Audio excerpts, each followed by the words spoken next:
I've become convinced, like Hippocrates felt many, many years ago, that all disease begins in the gut. We're going to talk about how the gut influences a lot of things, like a lot of things.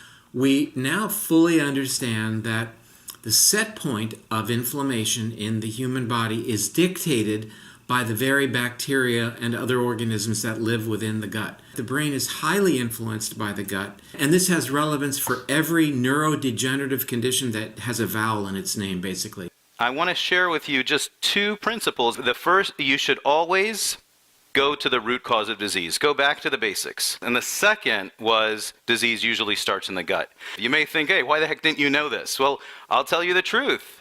That's not how we were taught. So I started using these principles with my patients, and they started to get better. All right, so this presentation is called Healing Begins with the Gut. And even if a cancer patient comes to us, many times they're questioning why we're dealing with the gut when they have brain cancer. They don't have colon cancer or stomach cancer. Why do you have to deal with the gut? I titled this presentation, Some Simple Things That You Could Do to Help Heal Any Disease. Your gut is really your first line of defense against pathogens, as well as your first line of problems that you can start with. We now understand that the mechanism that's leading to Alzheimer's and Lou Gehrig's disease, multiple sclerosis, Parkinson's, you name it, autism, ADHD, is one word, and that is inflammation. Where is that coming from? Well, inflam means in Latin to light on fire. And where is the fire? Inflammation in the body has its genesis in the gut. And that's a big leap for a brain specialist to take, to recognize that south of the foramen magnum are things happening that influence the brain. In our quest for efficiency in treating our patients, we've tried to observe what has the best effect with the simplest approach. We used to do the immune system first. We would run these elaborate tests which were inconsistent and not very useful if your interest was actually in getting the patient better. And then when we started to embrace the concept that most of the immune system is in the gut, and a lot of other things were happening in the gut, we started working with people's digestive problems and their nutritional problems and their gut inflammatory problems and all that first. We saw a tremendous improvement in the overall probably percentage of people getting better, and recoveries were quicker, they were more long-term. It's a very sobering notion for myself as a neurologist and others. It's a sobering notion for dermatologists to recognize that inflammation of the skin is in fact mediated by the gut.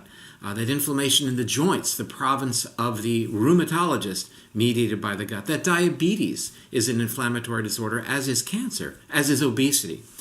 So when we get to the source, which is the gut lining, which is maintained by healthy balance and diversity of the gut bacteria, then we begin to understand why, number one, changes in the gut bacteria and loss of diversity can threaten the gut lining, and number two, how that leakiness of the gut or permeability then mechanistically leads to inflammation, the cornerstone of basically every degenerative condition you don't want to get. All of the so-called treatments that I had been schooled in and that neurologists still continue to pursue are not looking at the fire, they're looking only at the smoke, meaning they are squarely focused on dealing with symptoms that occur because inflammation has done its dirty deed. The diversity of the organisms that live within us is absolutely on the front center of the stage in terms of what we need to preserve and also what we need to expand if we're going to have a handle on these really severe global health conditions that we call chronic degenerative conditions.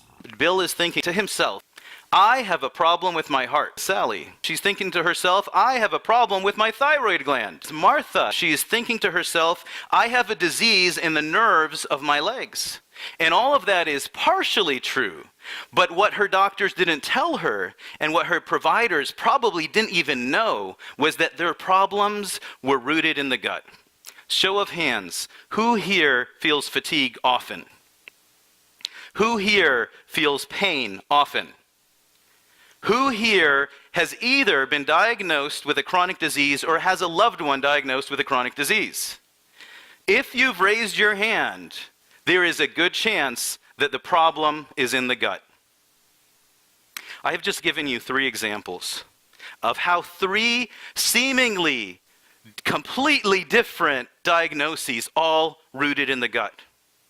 If you look at their stories, the food they ate played a huge role in how they got ill, and the food they ate played a huge role in the healing process. We started this journey with a question. Is the gut the gateway to disease? And the answer is yes. Fortunately, it's also the gateway to healing and to health. Ladies and gentlemen, God bless your guts. Thank you very much.